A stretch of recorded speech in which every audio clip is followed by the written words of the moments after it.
Okay, now this is a video that's going to be a lot different than what I normally do, and I feel very compelled to make this video because I was reading an article about the rental affordability in Florida and in particular Fort Myers, and there are some news and some really big news that I feel that we need to share and be aware of and propose a potential solution. So we're going to jump right into it.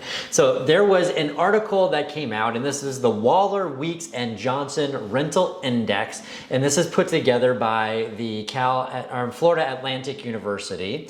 And what they've done is they put together an index that ranks all of the different metropolitan rental markets in the United States and compares them. How do they compare with each other? How do they compare year over year? And there was some very surprising data that came from this particular study.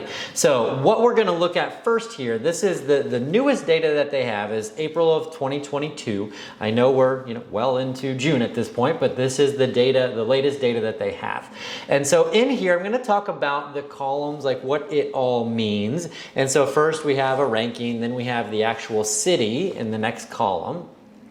Then we have the premium or discount that happens on that for that particular market. Then the average rent. So what is the average rent currently? And then the next column is where average rent should be. Now I want to take a moment and talk about this because where the average rent should be, I looked at that and I was like, well, this is sort of strange. It should be where it is based on typical economic, the basic economics, supply and demand, like it is where it should be because that's what people are paying. But that's not the whole picture here.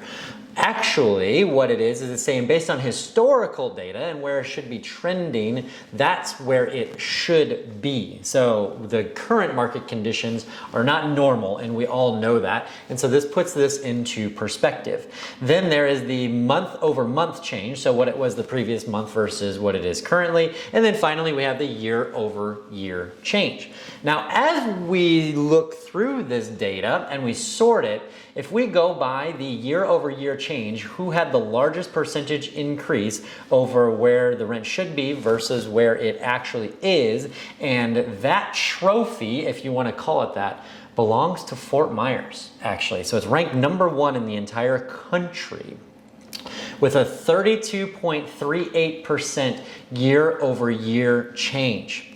1% over the month. The average rent right now in Fort Myers is $2,073, and that is an 18% premium over where it should be. They're saying it should be somewhere around $1,755.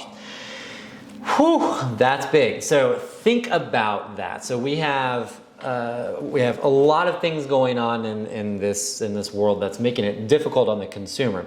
Inflation through the roof. We know that groceries have gone up substantially. We know the price of gas. Nobody wants to talk about it because it's so terrible. We know from this that the rental prices have gone up. It's like, where can we catch a break? It is getting very, very challenging. Now, as we go through this list, number 2 on the list is Miami Fort Lauderdale. Their year over year change is almost 32%.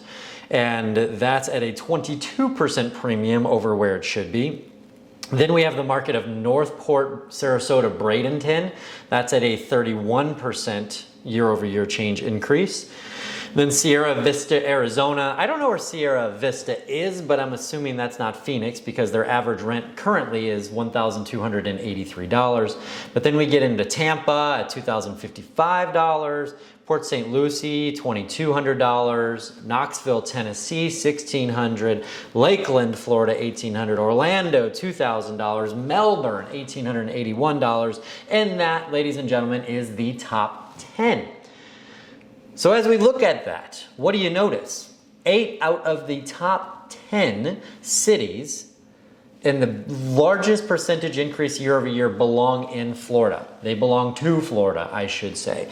So that is a big deal. Now, we know on the real estate sales side of the business that we have seen a major increase of the influx of population. We've seen an increase in the appreciation in the overall market.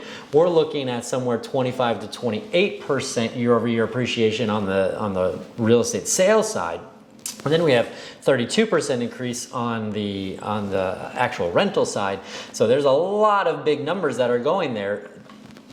All of these people who want to move to Florida, they need some place to go. And so naturally, if we use those laws of economics and we say if there's more demand and we run out of supply, the price is going to go up.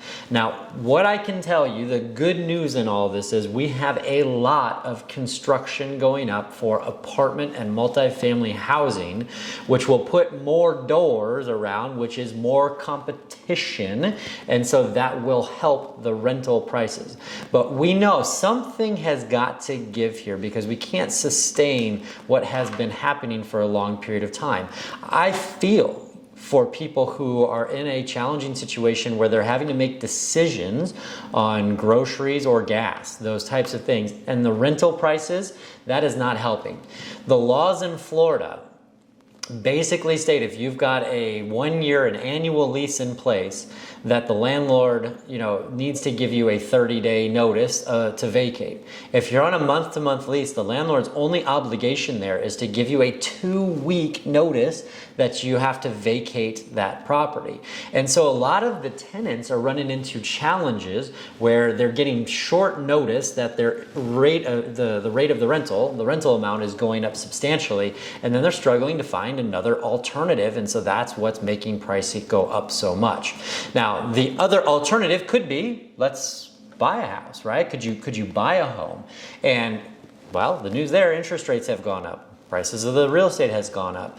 Now, we're starting to see a lot of times where even though the interest rates have gone up, and right now we're around 5 or a little over 5% on the mortgage interest rate, that it can make more sense than it is to rent in a lot of situations because the rental prices have gone up by so much. Now, all of that being said, it also creates some extra stability so that the landlord's not going to raise the price on you after a year if you own your own home. I'm not saying that that's the right move for you, but I'm just saying that we are starting to see a lot of people where it's starting to make more sense to buy versus rent and continue to fight that battle that's going on from that perspective. So what I would love to hear your thoughts. What's the solution to this problem?